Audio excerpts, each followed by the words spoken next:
నిర్దేశించిన లక్ష్యం కంటే 6 నెలల ముందే భోగాపురం విమానాశ్రయాన్ని పూర్తి చేస్తామని కేంద్ర మంత్రి రామ్మోహన్ నాయుడు స్పష్టం చేశారు. భోగాపురం విమానాశ్రయ నిర్మాణ పనులను ఆయన పరిశీలించారు.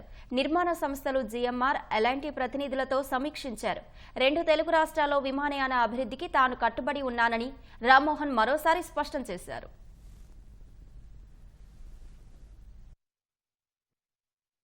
ఇది నిజంగా రేపు మన ఉత్తరాంధ్ర ప్రాంతం తాలూకా రూపురేఖలు మార్చేటటువంటి శక్తి ఈ భోగాపురం ఎయిర్పోర్ట్కు ఉందని నేను బలంగా నమ్ముతున్నాను. అందుకనే దీన్ని టాప్ ప్రయారిటీగా తీసుకొని చేయడం జరుగుతుంది.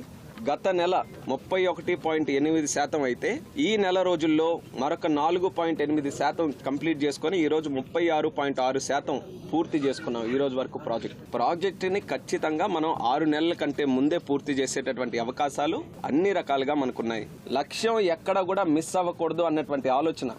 అంటే దేశ స్థాయిలోనే నాకు చాలా ఎయిర్పోర్ట్లు ఉన్నాయి. ఈరోజు గ్రీన్ఫీల్డ్ ఎయిర్పోర్ట్స్ కూడా పూర్తి చేయాల్సినటువంటి, అలాగే అదనంగా మన రాష్ట్రంలో చంద్రబాబు నాయుడు గారి తాలూకు ఆలోచన ఇంకా కొన్ని ఎయిర్పోర్ట్లు నిర్మించాలని. ఈరోజు మనకి ఇదే శ్రీకాకుళంలో అనిపించవచ్చు, ఇదే విజయనగరంలో అనిపించవచ్చు, కానీ 10 సంవత్సరాల తర్వాత పెద్ద ఎత్తున అర్బనైజేషన్, గ్రోత్ ఇవన్నీ కూడా జరిగిన తర్వాత ఎయిర్పోర్ట్స్ తాలూకా పాత్ర చాలా పెరగబోతుంది ఈ సిటీస్లో. అప్పుడు మనకు భూమి కావాలంటే లభించదు. కాబట్టి ఫ్యూచర్ ప్లానింగ్తో రాష్ట్రం ఈస్ట్ కోస్ట్లో ఉంది, లాజిస్టిక్స్కి ప్రధానమైనటువంటి కేంద్రంగా ఉంది. దానికి ఎలాగో మనం సీ పోర్ట్స్ అన్నీ కూడా ఉన్నాయి. మనకి ఉన్నటువంటి మూలపేట, భావనపాడు దగ్గర నుంచి నెల్లూరు వరకు కూడా చాలా ఎక్కువగా పోర్ట్స్ మనం ఎస్టాబ్లిష్ చేసుకున్నాం.